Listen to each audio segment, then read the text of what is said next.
Hi, I'm Matt Mahler with MovieWeb. It's a real pleasure to speak with you today about this. I love the lore involved with it, the performances, and I really like how Liam is sort of in this in-between cusp.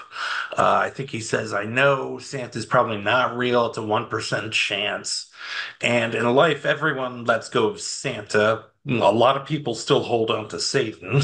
But what was the experience like for both of you when your children stopped believing in Santa and influence on your approach to the film here?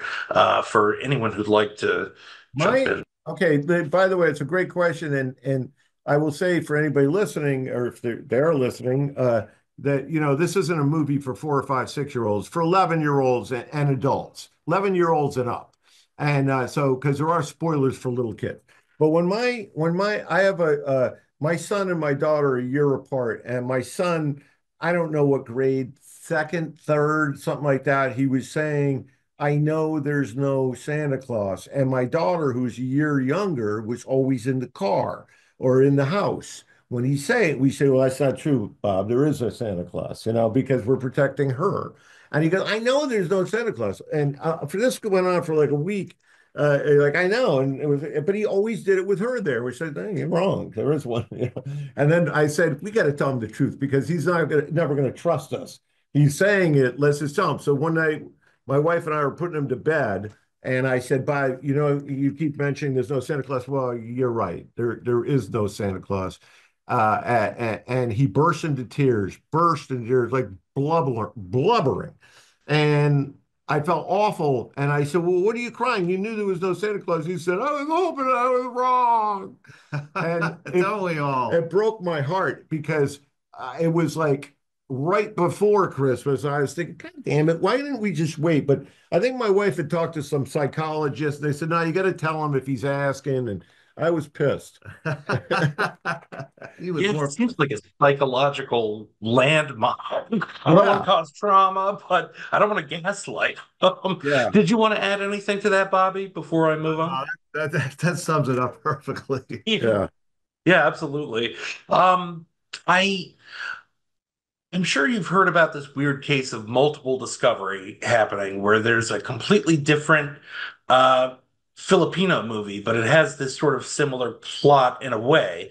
It was banned because it offended Christians in the Philippines. And while we hopefully won't get to that point under the next administration, did you ever wonder if your movie would get sort of backlash? And if not, I mean, it was just 25 years ago that Dogma was getting, the Catholic League protested. So what might have changed? Well, first of all, I did not know there No, was another movie. I've never heard of this. And you said it's a similar plot to this in the Philippines? Yes, exactly. It was actually called Dear Satan. And the review board ended up banning it. They gave it an X first, but there was, yeah, it's a whole controversy. And it's But but interesting. but it wasn't about a kid who wrote a letter to Santa, was it?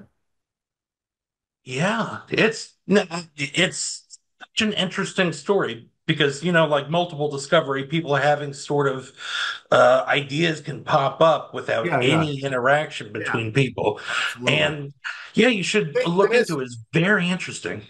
Synchronicity. But by the way, just to be clear, we've been developing this movie for 12 years. So, Yeah, well, totally unaware of that. yeah, Look, we knew that we have the kid trying to write a letter to Santa, but he misspells it and it goes to Satan. So we know, and it's a Christmas story. So we knew we got Satan and Christmas, and they're not usually in the same sentence. But that's the type of thing that kind of interests us, and that it's so original and so unique. How can we tell this story in a way that has some surprises, that has some twists and turns, and that has a sweetness to it with a good message? And that was the challenge we had on this one, and I think we pulled it off. and help half the battle was getting the right Satan. And Jack Black is the guy where he's lovable. He's similar to the Jack Black in School of Rock. He's that guy, kind of edgy, but not too edgy. And also we always thought in terms of like damn Yankees, the way that the devil and damn Yankees. We weren't at any point thinking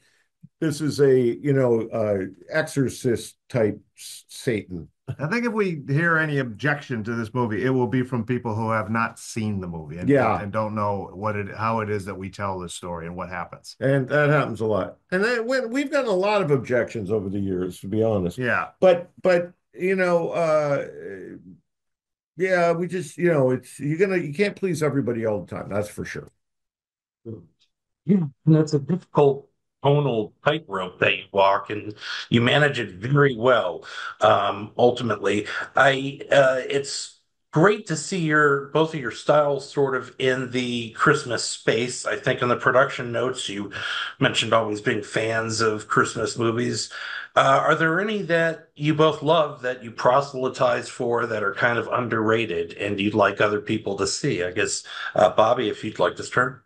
Well, I don't know that it's underrated. I know it's Oh, not underrated. Is It's a Wonderful Life. It yeah. was underrated when it first came out, and people I think, didn't get it or whatever, and then it found itself later in life. But I love that movie just for the life affirmingness to it, in that it's a beautifully told story. It does, like our movie, delve into some matters that are on a serious nature and almost sinister, and but he has a guardian angel who shows him his life, of course, if he had never, what would happen if he had never lived his life. And as we were making this movie, I was thinking that it's a little bit of a flip on that, in that you got the angel over here and the devil over here, and it's not him this time saving him. It was this guy comes into his life, and it's the impact that our story has on him rather than the other way around. That I saw many similarities to that movie, but that was my favorite Christmas movie of all time. I agree. I don't really like the ones I love are huge. Elf, fantastic. I love watching that movie. I love Bad Santa. There's give us a couple Christmas others. Story. Yeah, I like A classic. Christmas Story. It was really good. Planes, Trains, and Automobiles. Does that eventually end on Christmas Day or is that Thanksgiving? That's Christmas, isn't it? Yeah, I think it's. I'm not sure actually. I always associate it with Thanksgiving, Oh yeah, National Lampoon's Vacation, of course, and then Yeah, Christmas Vacation. I've Yeah. or never Christmas wanted Vacation. eggnog more in my life than when I watched that. Or fried cat. Uh, well, thank you both. That's my time. I'd love to delve into it more, but I can't wait to see what people think of this movie. I appreciate you discussing it.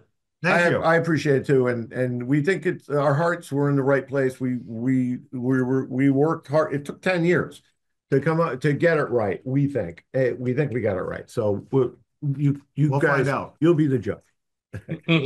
I think so. Thank you I think very it's a much. nice Christmas topper for the season. Thank you. Okay. Thanks.